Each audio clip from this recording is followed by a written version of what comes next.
Okay, welcome to part 3 of making Frogger in a way that's terrible, and I'm doing a terrible job. I'm just trying my best here, but hopefully you're learning something and you will make a much better version of this. What I have so far, in parts 1 and 2, I made the frog that moves around. In part 2, I added the cars, and I also implemented that if you hit one of the logs, hit one of the cars, I can't keep anything straight, it resets the game. Now, there's a lot of nuance to this, and in terms of visual design, and there's a lot of ways this could be improved, but I'm just kind of keeping it simple, and I look forward to everyone's creative improvements of this. But I do need to add something to this. All the cars are moving in the same direction, and that's not actually how Frogger works. Some rows, the cars move in the opposite direction. So before I get into the logs, let's at least add that. So let's just say, what happens if I, in row 2, give the cars a negative speed? So negative 3.5 instead of positive. You can see that's working, but I don't have the code for them to come back. So what I need to do in the car in update is if speed is greater than 0, so if they're moving to the right, check if they get off that edge. Else, by definition, they're moving to the left. Else, if x is less than negative grid, then x equals width plus grid, right? So this is just the opposite of checking. Instead of checking if they're off that edge, if they're moving to the left, I need to check if they're off that edge. And now we should have, yeah, there we go. So this is much better already, just sort of in terms of what's going on. Okay, so then there should be a sort of safety. So maybe I'll draw these. There's like a safety row at the bottom. Again, and this project really needs a lane object, and the lane keeps track of what's in it. And I think that's something I'm going to leave. Maybe I'll do it like a part 4 or something that I make that. But I just want to visually draw something in for those lanes. So I'm going to say a rectangle from 0 height minus grid with the full width with a height of grid. And let's give that a sort of, I don't know what color to draw this. Let's try this. Okay, so we can see that's the safety lane. And maybe I should give it some transparency, actually, would make more sense. So you can see that's the safety lane down here. I'm going to add another safety lane, which would be height minus grid times, where did we get to so far? We had grid times 2, grid times 3, grid times 4. So now I'm going to add a safety lane at grid times 5. There we go. So we can see that's a safety lane. Okay, so now what I need to do is start putting some logs above. Okay, are you ready for logs? I'm ready for logs. Ready for logs. Okay, so what do I want to do? I already have this whole car object. Could I possibly, I think I could get away with having log extend car, right? Because a log is going to have a speed. A log is going to have the same update function. A log behaves exactly like a car. There will be some difference. So let's try saying, and it could be a log or a turtle, but I'm just going to keep everything a log right now. I'm going to make a class called log and have it extend car. Let's see how this goes. Then what I want to do is, what's the car constructor look like? This.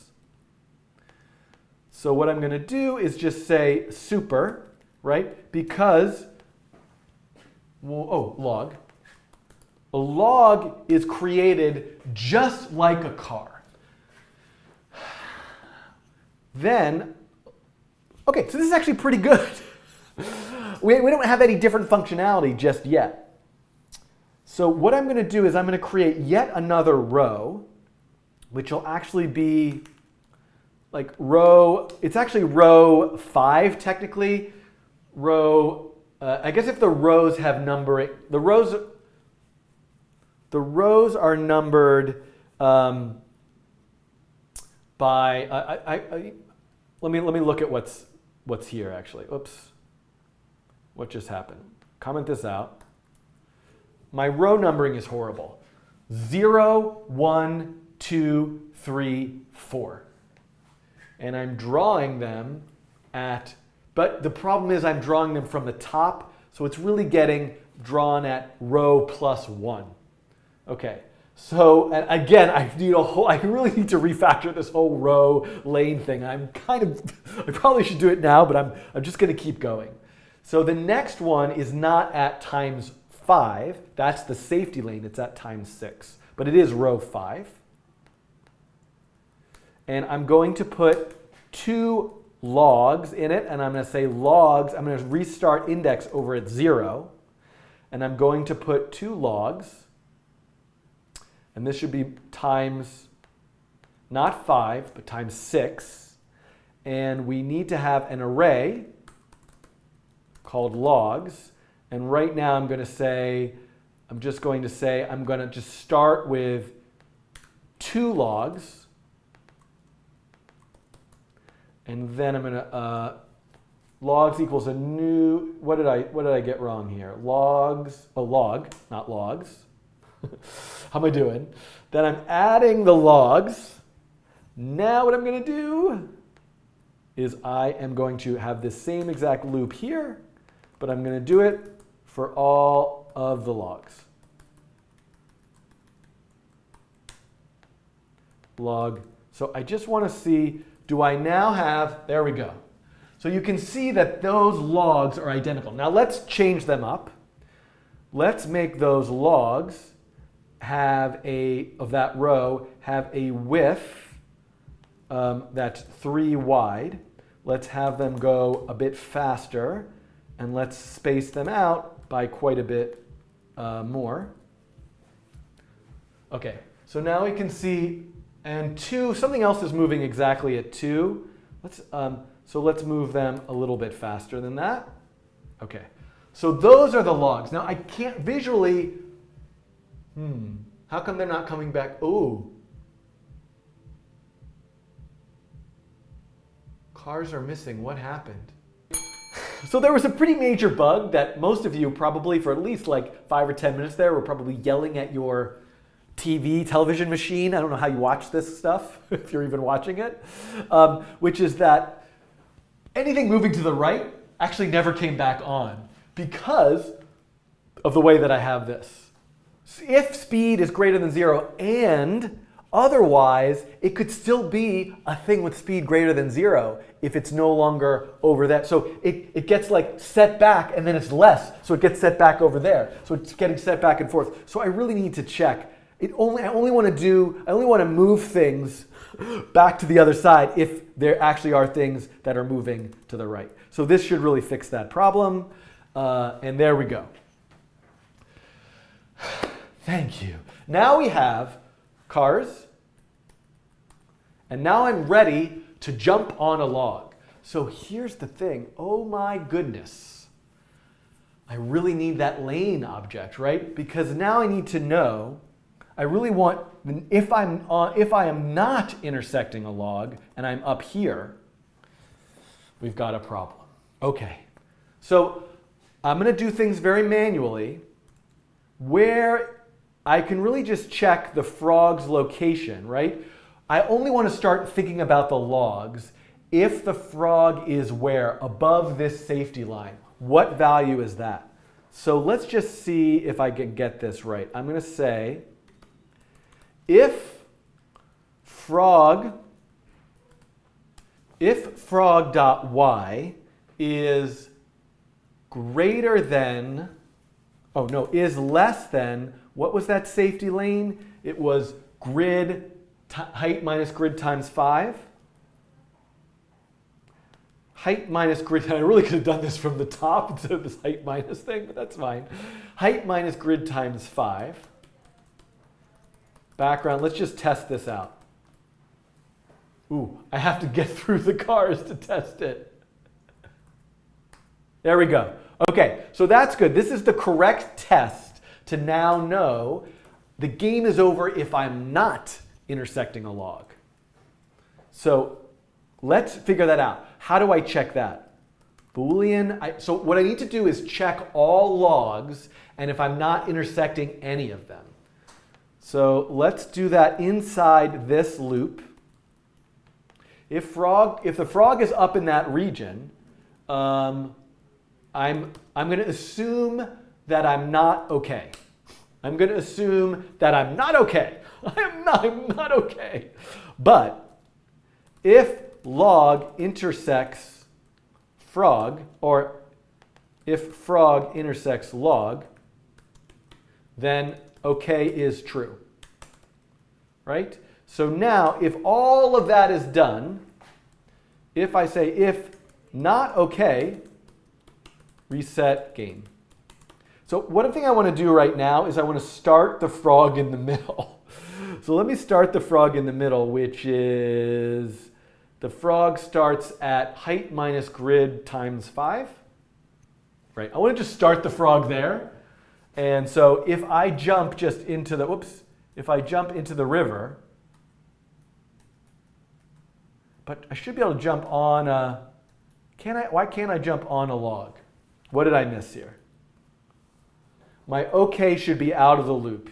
Oh yeah, of course.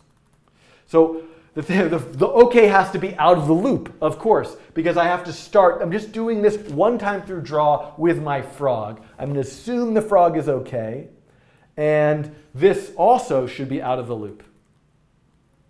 Right? So after all is said and done, so this now should allow me to, hold on. Oh wait, I'm trying to jump, I have a problem. Yeah, I'm on a log, and now I'm not. I'm on a log. You can't, okay, so first of all, I want to draw the frog last, so I can see what's going on here. I want to draw the frog last. So you can see, I can jump onto the log. Now, why can't I move? Do I have this wrong? Should this be times 6? Why can't I move in the safety lane? Oh, no. Ah! So also, of course, oh my God, crazy, a silly, obvious problem here now, which is that I wonder if I should do this in a separate loop. You know what? I think I want to do this in a separate loop just for sort of clarity's sake, because I always want to, here's the reason why. I always want to show and update all the logs, but I only want to deal with this frog-log intersection thing if the frog's within a certain zone. So I'm just going to do this, big deal. Let's loop through all the logs twice. So I'm going to assume that I'm not okay, because clearly I'm not okay. I'm going to assume that I'm not okay. I'm going to go through all the logs. If I intersect any of the logs, I'm going to be okay. And only in this instance, if I'm not okay, I'm going to reset the game. So this only happens, all of this only happens if I'm within this region over here. So now I can move freely. I can even move back down. But now I'm no good if I jump into the river, but I'm good if I jump on a log. But guess what? What's got to happen now? If I jump on a log, I should move with the log. So I need to be attached to a log. Oh, this is great. So let's have the frog have a variable, part of it, which is an attached log. Then I'm going to write a function. I'm going to call it attach.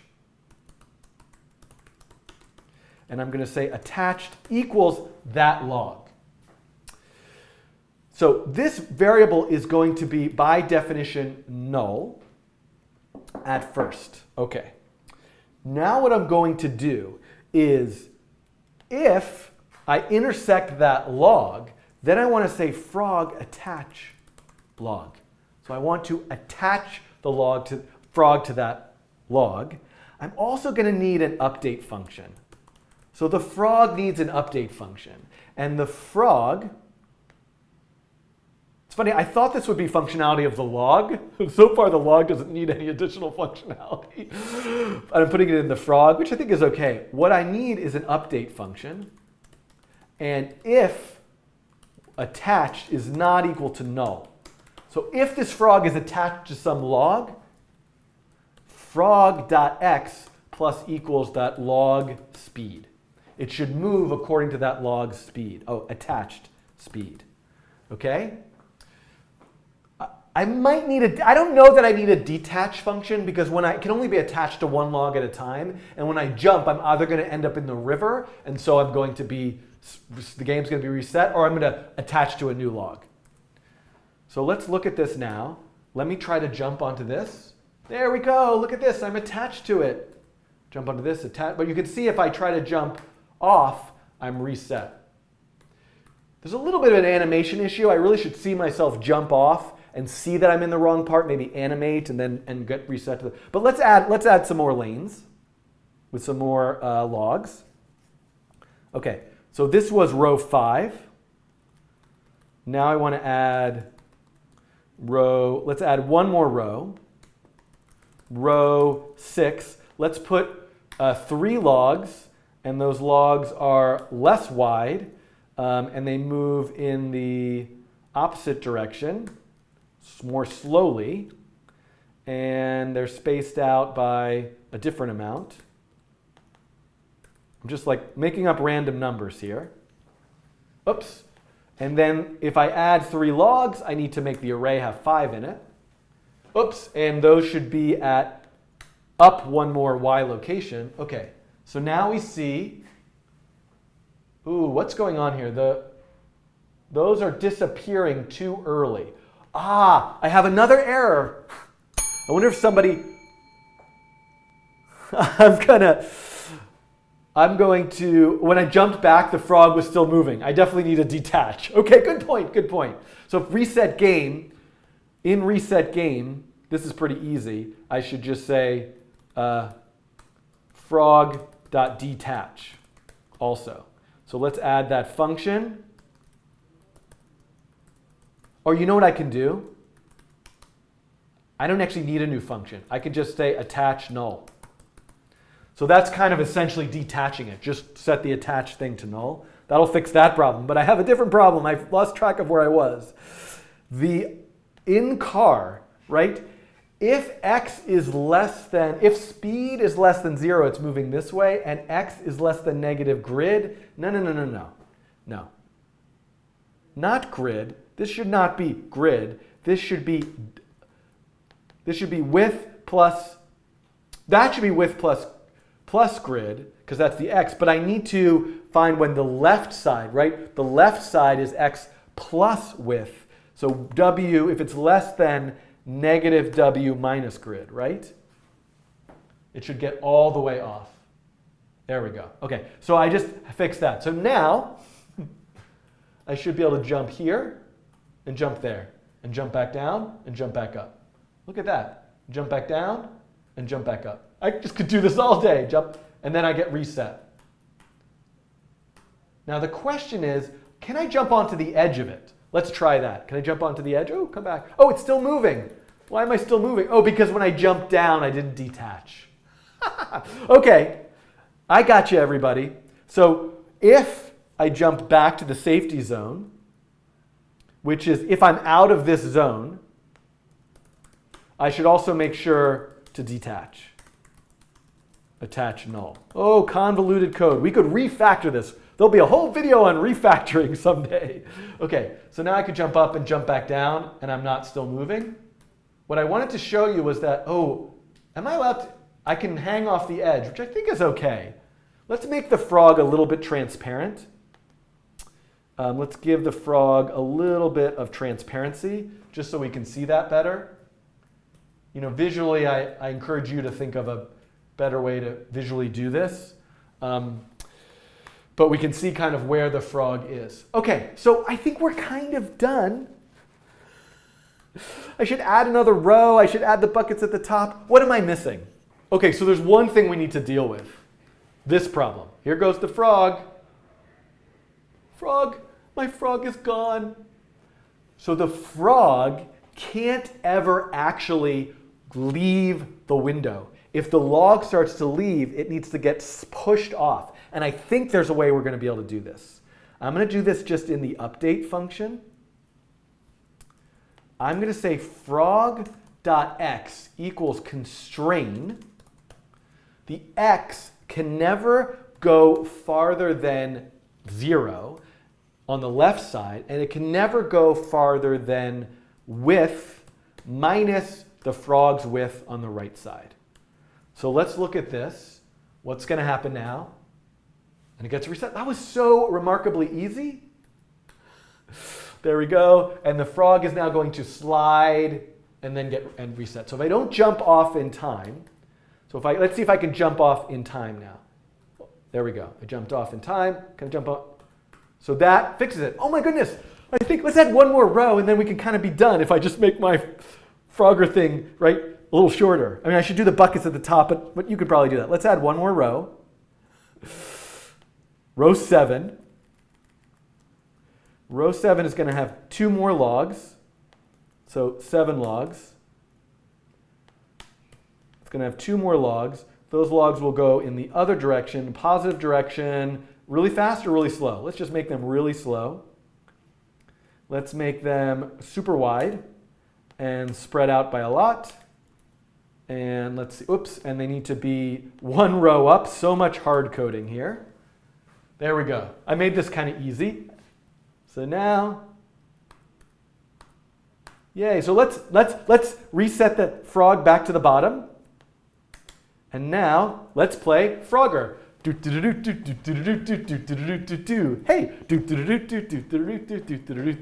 don't know what's the Frogger music.